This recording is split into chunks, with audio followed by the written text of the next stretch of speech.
If you hate being on camera, that doesn't mean that you're bad at video.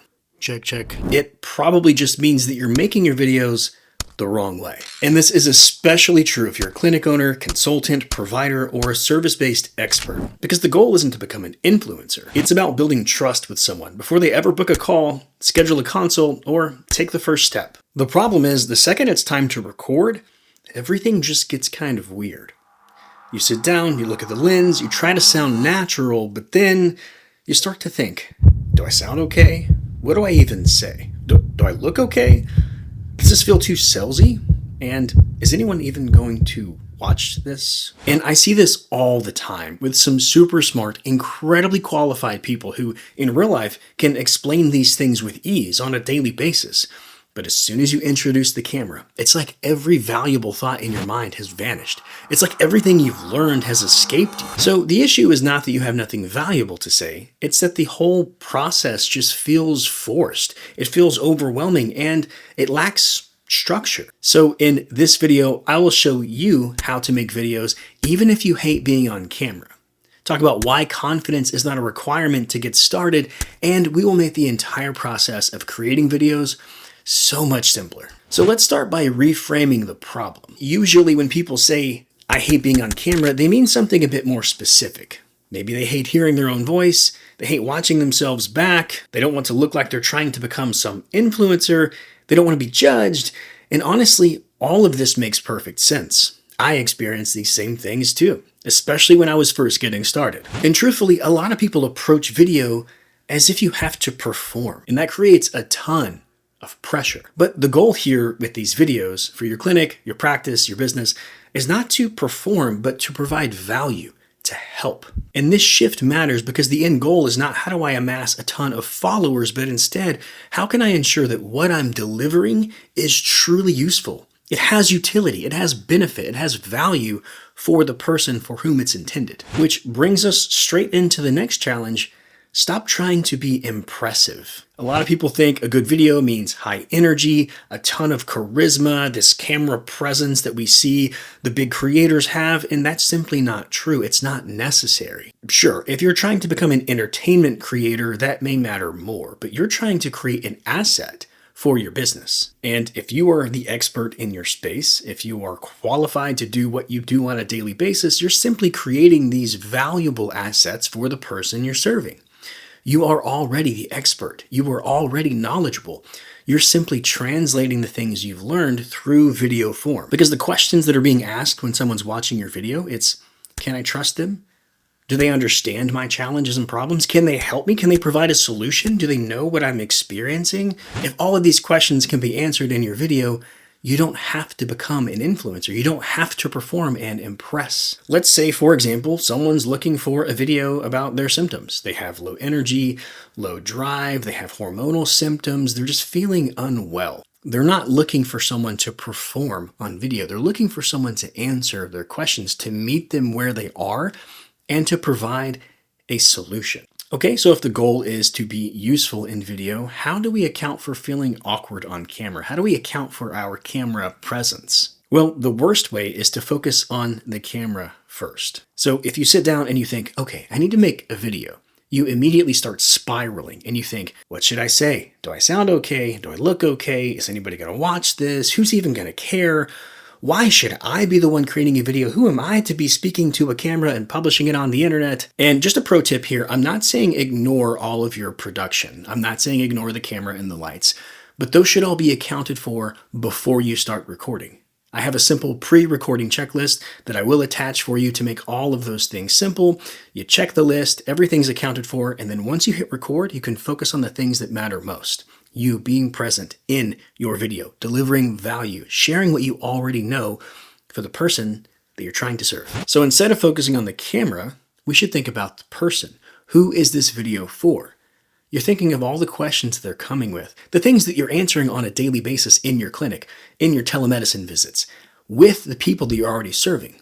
We're just doing it in video form. It's just a simple way to take that one-to-one conversation and allow more people to access that resource. So if you run a clinic, some things might be, why am I tired all the time? Do I need to test my hormones? What should I do before I come in for my first visit? Is this treatment safe? How much is it going to cost me? What should I expect? Where do I get started? All the things that you're already answering on a regular day-to-day basis, you're just simply sharing them in video form. And most importantly, you're thinking about the person that the video is for. And really, all of this simplified, creating videos gets so much simpler when you stop talking to a camera and you start talking to a person. So if you've accounted for the audience, you know who you're speaking to. The next hurdle that people run into is not having any structure. They either think, I'll just wing it, and they start rambling. Or they try to follow a word-for-word script and everything feels forced and stale and lifeless. So what I found to work best is something of a balance in between. You have bullet points and structure so you know the topic and you stay on topic, avoiding rambling and veering off to these side rants, but also you're not limiting yourself to just reciting some script and not allowing the person and the human to be included in the video. For most authority videos, there are some simple prompts that you can use that'll really help you to channel your thoughts, your focus, stay on track, but will also provide a lot of depth for what to communicate in your videos. What is the question or the problem the person the video is for is actually experiencing? Why does it matter? What is something that people usually misunderstand around this topic? What should they know instead? And then finally, what should they do next? What's the actionable thing they should take from the video you've made? Let's say the big topic of your video is, why am I tired all the time? Some of your prompts may be, what do people usually assume causes low energy or lethargy? When should someone consider looking deeper or researching a bit more of what they're experiencing? What role could hormones and sleep quality and stress play in their symptoms? What is a common mistake that they should avoid if it's something that they're currently doing? And for the person watching, what's their next best step? What is something they can act on? So prompts can help you sound prepared without performing.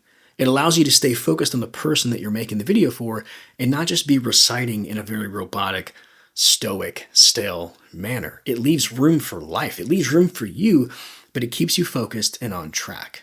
And one of the ways you can take a ton of pressure off of feeling like you have to be perfect on the first go is by using B-roll. While it has many use cases, one of the best is to cover cuts. If you make a mistake, have to cut a section out, throw a B-roll clip on top of it so it doesn't feel jarring. You don't have that jump cut. Another way is to lean on that visual anchor. It's allowing you to show what you're telling, and it takes that pressure off of you having to be perfect on camera the whole time. I did make a separate video all about B-roll because I believe it's so useful and valuable. And knowing that the problem that people will run into a lot is knowing what to film, what B-roll clips should I get. So I even created a tool that's specifically for that. It can really help you along in this process, knowing exactly what shots to capture. It gives you a shot list specific to you, your goals, your videos, and your clinic. I'll drop it below. Click the link. It'll take you to the tool. Start using it today. B-roll is a great tool. So if the talking head carries the message, the visual anchor lets the message breathe. Another place I see a ton of people getting stuck is they feel like they have to be confident before they start making videos. This could not be further from the truth. Confidence is not required to get started. You don't get confident and then record. You gain confidence from recording, from getting the reps in, from building more familiarity and exposure to the new skill that you're learning.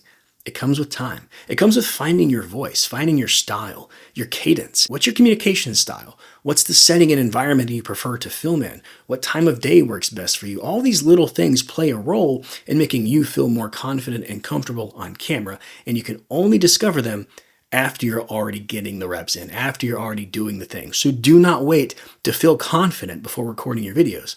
Start recording where you are and incrementally improve every time. So remember, confidence is not the entry fee, it's the byproduct. You're not going to feel great after every video. You'll always find room for improvement, which is a good thing because that means you care. And the goal really is not to feel amazing every time you hit record. It's to create something of value. It's to share what you know with those who need it. And a great way that will simplify this entire process is a little system that you can implement with each video that you get ready to record. Pick one topic. Not your entire philosophy. Don't feel the weight of having to share everything you know in one single video. Just pick one single topic. Write out 5 prompts for that topic. What is the question or the problem? Why does it matter? What do people misunderstand? What should they know instead of the misinformation that they currently know? And what should they do next? What should they do about it? And don't feel like you have to record the whole thing in one take. Do one section at a time. Do one prompt at a time. It's one singular thought at a time. These are questions that you already know the answer to, and doing them in sections allows you to stay focused on what matters most, the value you're providing. On top of that, cut out the sections that you don't want to keep, add your visual layers, your B-roll on top. There you have it. You do not build confidence on camera by thinking about it. You build confidence on camera by doing it, by actually recording your videos. So if you hate being on camera, you do not need to magically feel confident before you begin. You need to simplify the process, make it smaller, more manageable, record in sections, speak on things you already know. The goal is not to become someone else on camera, it's to be useful on camera. So if you are a clinic owner or a provider, and you need a little bit of guidance with videos, we have a Facebook group specific to clinic owners. If you haven't already joined, it is a great resource for all sorts of topics, especially around camera confidence and how to make the video process simpler. That's where I share a lot of the breakdowns, more around the video systems and authority building with video. And if that visual support piece is something that you feel like you could utilize, download the Clinic B-Roll Blueprint. It is a great tool to start implementing right away.